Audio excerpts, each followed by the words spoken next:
Yo! Yo, yo, yo. What is up sa inyo mga katotpi? Yeah. Yes, nandito na naman tayo sa ating segment. Ayun, bago ang lahat mga katotpi, kung hindi ka pa nakasubscribe, subscribe ka na. Available tayo sa Facebook, YouTube, Spotify, Apple Podcasts, tsaka sa TikTok.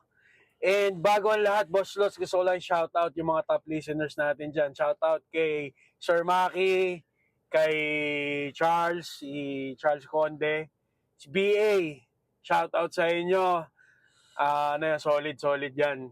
Tsaka yung mga ibang natin dyan, shoutout sa inyo. Yes, Mga sir. subscribers. Yes, sir. So, ano nga ba ang pag-uusapan natin ngayon? Banat mo na yan, Boss Lots. Ito yung mga yung mga graduate. Ito recently, mga graduate lang to pero ang ang base sa survey, pre, wala tayong pero may kumbaga may numbers siya, may data numbers. yan. Kaya na lang mag-research, pero yun nga yung functional illiteracy. Yan. Ito, shout out sa mga kabataan ngayon. Hindi ko nila lahat pero kasi ito, may numbers to mga katotpi. So happens na hindi lang wala kaming data, pero ano naman yan kumbaga yung exact numbers, hindi namin kayo nang bahala doon. Pero again, isusulat to sa statistics. So, ang pag-uusapan natin, yung palalawigin natin, bakit nga ba nagkaroon ng ano nangyari? Functional illiteracy? Dati naman, di ganun. Oo, pre, di ba?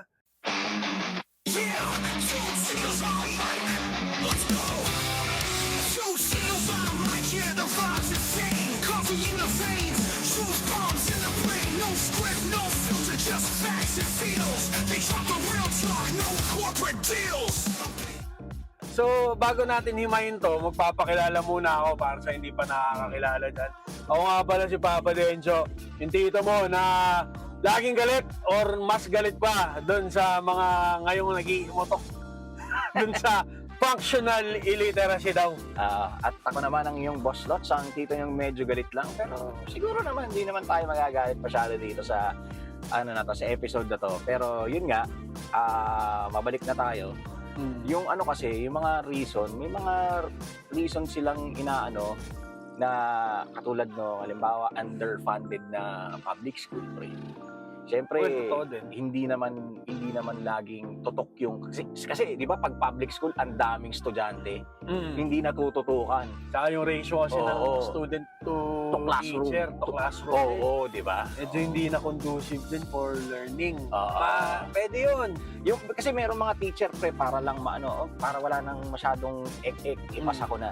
Pero yung bata hindi 100% na natuto. Gets?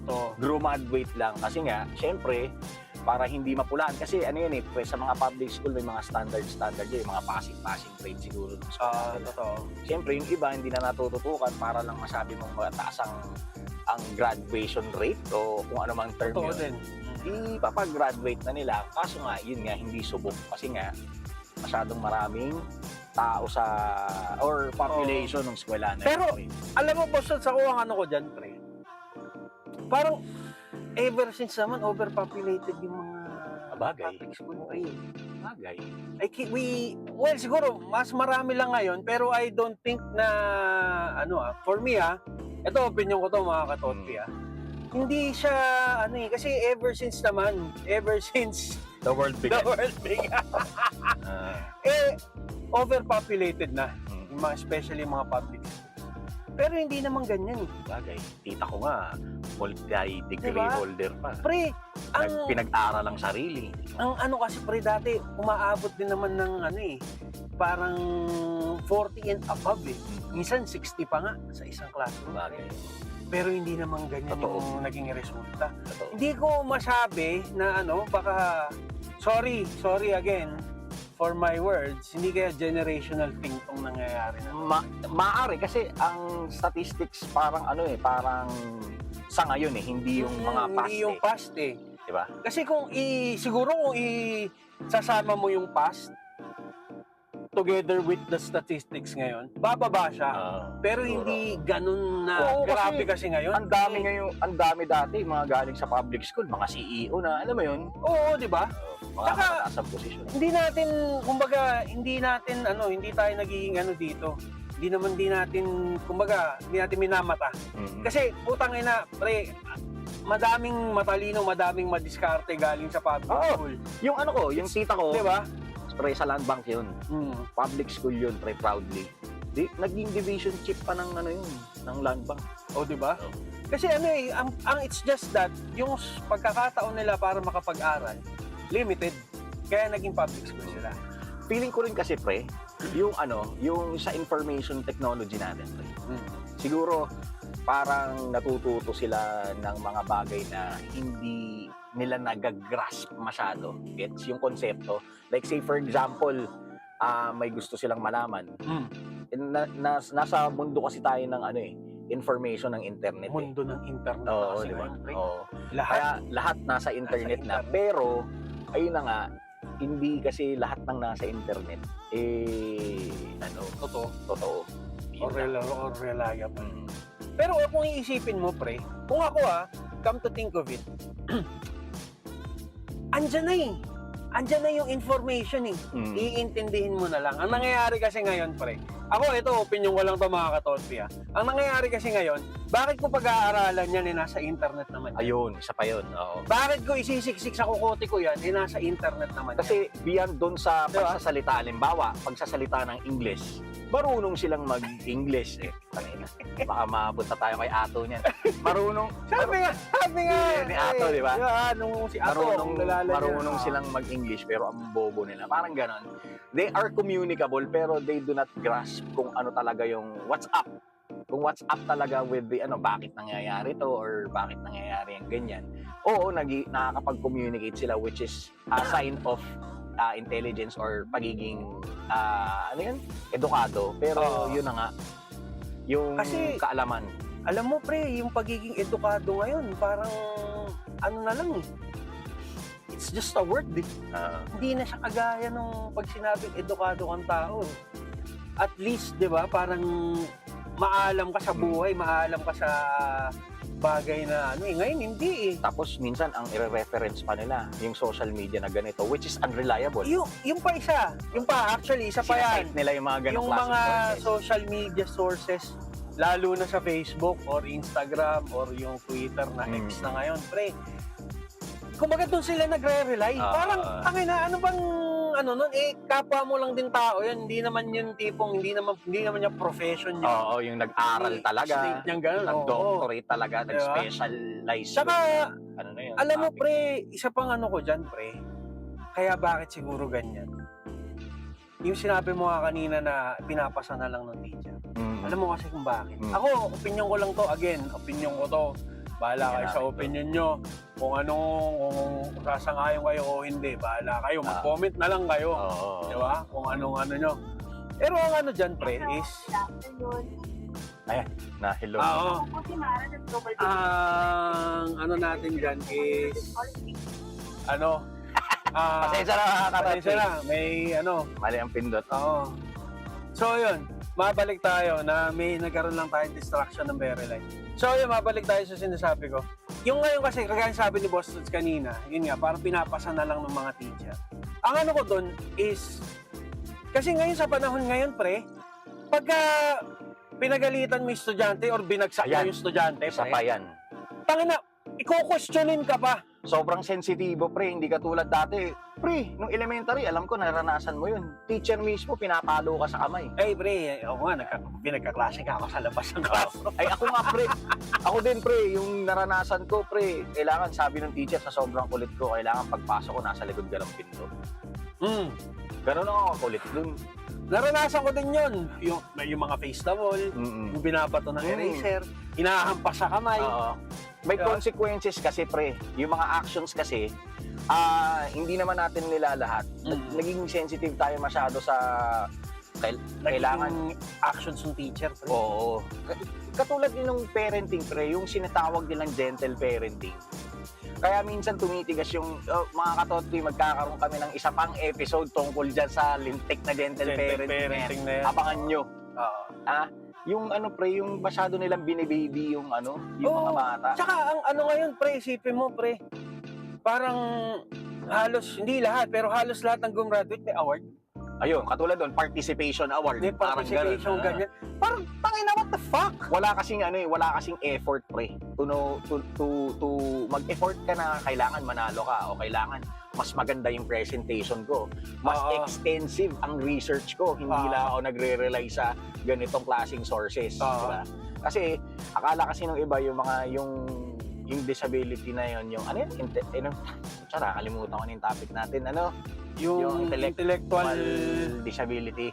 Parang gano'n. Nasa stuck lang siya dun sa no read, no write. Hindi po. Hindi, nakakapagbasa, nakakapagsulat, nakakaintindi. It's just that, yung tinatopic natin ngayon is, hindi sila, kumbaga, yung comprehension wala. Yan, yung comprehension yun. Oo. Kasi nga pre, hindi naman kailangang 100% yung talent mo ng comprehension kasi pwede ka namang mag-comprehend halimbawa sa wikang Tagalog. Kung yun talaga ang pagkakaintindi mo. Sa wikang English, katulad ngayon maraming Englishero na bata. So, dun sa way na yun, ayun na nga, kasi nga, yung information o yung mga nadadigest nilang information, hindi nila nakukuha sa mga reliable sources. Technically, parang nag-discuss ka ng isang class. Diba pre, parang nag-present ka. Pero hindi mo alam kung ano yung pinapresent mo. Nape-present mo siya in a way na parang believable ka. Pero kapag tinanong ka na within those lines na paano nangyari to or saan mo nakuha to, ayan, na ano ka na. Alam mo pre, isa pang magandang example. Mas padadaliin ko yung example mo. Sige. Ito na lang Familiar tayo na, di ba, ang gagaling mag-English ng mga tao ngayon, mga kabataan. Gumagamit sila ng mga English words na malala, highfalutin words. Ayan. Pero pag tinanong mo, ano bang ibig sabihin yan? Ayan. Hindi nila alam. Yun, mga katotpi. It sounds smart, pero Yes. kapag pina-explain mo sa kanila, what does that mean? Wala na. Beating around the bush na lang Oo. mangyayari. Oo. Or ang mangyayari niyan, ano ka na agad? Magagalit ka na kagad. Hater ka na kagad. Oh, yes, exactly. Yeah. Ganon ang ngayon, Ganun ang pre. sistema ngayon. Kapag hindi ka makasagot, hater ka na kagad. Oo, kunwari, tinanong mo siya, ano bang ibig mo sabihin dyan sa sinabi mo? Ano ka na agad nun? Kumbaga, ano na yon? For them, inaatake mo na sila. Hostile ka agad. Hostile agad. Dati nga. Pero ikaw, na nagtatanong, syempre, gusto mo ring malaman ano bang ibig yung sabihin. Kumbaga, gusto mong magets kasi gumamit siya ng highfalutin words nga eh. Oo. So, I want to understand, explain it to me in a layman's term. Talk to me like I'm a 5-year-old. Yung mga ganong klaseng approach. Oo. Hindi nila may paliwanag. Pero, they sounded smart while they present or while they talk. Yun po yun. From the word na sinabi, they sounded smart. Ayun. Pero at the end of the day, tangina, alam mo yun, hindi masamang kumbaga maganda nga yan na malawak yung vocabulary mo Pero sana hindi lang yung vocabulary, yung meaning nung sinasabi mo. So iba pala yun. Nagalaman. Ang natin pala is functional illiteracy. Yes. Hindi yung total learning disability or whatever. Oo. Kasi Sorry, mga yung sinasabi nating functional disability kasi, Boss Lods, again, yan yung tipong ang dami mong sinasabi pero hindi mo naiintindihan. Walang sustansya. Walang sustansya. Yun po. Tapos yun yung, tapos tipong yun yung papagraduatein mo. 'Di ba? Isasabak mo sa real world. Ayun, kaya sila nagkakaroon ng problema pagdating sa real world. Bukod nga dun sa bini-baby, Totoo. misinformation na nagagaling sila na research nila lagi sa internet, walang reliable sources. Ayun na nga. Totoo. Mangyayari. Yun yung pinupunto natin dito, mga katotpi. Hindi natin nanano yung may mga learning disability. Iba yun. We take it back. Sorry kung mali yung term. topic kanina yung term kasi nakalimutan ko nga mga katotpi. I have to browse again yung namin. So yun, again, functional illiteracy, hindi learning disability. Iba yun. It's a totally different thing. So ayun, yun lang naman mga katotpi. Tsaka ang sana, kasi sabi nga nila, kasi ang nangyayari ngayon, sinisisi sa mga teacher pag bobo yung anak nila eh. Oo. Pero sabi nga, learning starts at home. Ayan, totoo yan. Totoo yan. Di ba? Tsaka, Tignan mo rin ikaw bilang magulang, tignan mo rin yung sarili mo. Oo, Bakit ganyan yung anak baka mo? masyado kang busy, hindi mo ine-effortan yung anak mo. Oo. Yaya mo. Kasi minsan, yung mga mayayaman pre, yaya lang nila ng yaya. Oo. Oo, may basic intellect ka. Katulad niya, kaya nga siya nagyaya kasi maaaring hindi sila nakatapos, di ba? May mga ganun kasi pre, although hindi naman natin nila lahat. Pero it's your responsibility to check, kumbaga sa i-proofread mo rin, tama ba tong tinuro or kailangan ko bang i-enhance to para matuto lalo yung anak ko.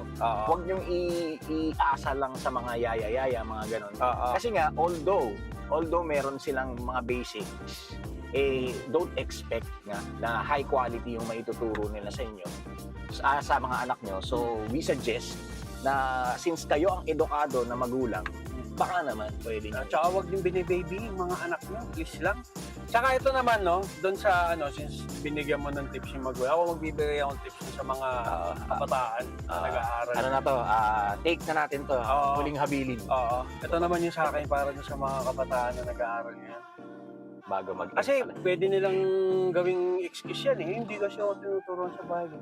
Nandun na tayo. Siguro maaaring nagtatrabaho, kumbaga hindi kayo mayaman, nasa working class lang. Oo, kaya pre, yung magulang nila kailangan magbenta maglaba. Magbenta ng kung ano-ano minsan dala-dalawa pa trabaho. Nalungga. Para lang masuportahan yung edukasyon. Ngayon naman, mga estudyante, tanga sarap nga ng buhay nyo ngayon eh. Totoo. Tangina, may internet. Pre, yung internet na lang. Lahat may cellphone, lahat may cellphone, may tablet, may mga iba, may mga kasarili pang computer o laptop. Putang ina, wag nyo kasing gamitin puro kayo TikTok, putang ina nyo. TikTok kayo, sayaw kayo ng sayaw sa TikTok, bobobo nyo naman. Ang gawin nyo, i-google nyo, tapos i-cite nyo yung source. Yun yung pinaka-tip namin na hindi lang porkit nakita nyo sa internet is you'll present that as fact already. Maghanap din, maging diligent din kayo sa sources kung saan nanggaling yung information. Yan. Oo. Kasi ako pre, kaya ako nasabi yung ambobobo pre. Kasi ako naniniwala ako ikaw lang ang nagpapabobo sa sarili mo eh. Walang taong bobo. Tamad lang. Tamad ka lang. Kumbaga, siguro contradicting yung sinasabi ko. Pero kasi, kaya ako sinabi, binobobo mo yung sarili mo. Nandyan na yung resources eh. Gagamitin mo na lang. Diba? May cellphone ka, may ka. Tangina, may cellphone ko nga, wala ka namang ginawa. Kundi mag-Facebook, mag-YouTube. Maglaro ng mobile Maglaro games. ng kung ano-ano. Manood ng YouTube na wala namang diba? Kwenta katulad. Pero hindi. Tapos pag mababa grade, pre, umiiyak. Ayun. Ano yun? Tangina. Umiyak ka kung nag-effort ka. Yes, sir. Pero kung hindi... Kung alam mo sa sarili mo. Pero kung less effort, hindi dapat. Maling na yun. Kung alam mo sa sarili mo, mas inuuna mo yung kapritsyo mo, tangina, wala kang karapatang umiyak. So, yun ang mga tips namin sa both sa magulang at sa mga estudyante. Yan. Yes, sir. Sa mga future ng ating bayan. So, again, maraming salamat po at humahaba na to. Mahaba na nga. Salamat din sa mga patuloy na sumusubaybay at tinatapos from start to finish. Thank you. Thank you very much sa inyo, po. mga katotpi. So, yun hanggang sa muli, mga katotpi. Again, please don't forget, since sumabot ka na dito, ganito kahaba, like, comment, share, subscribe.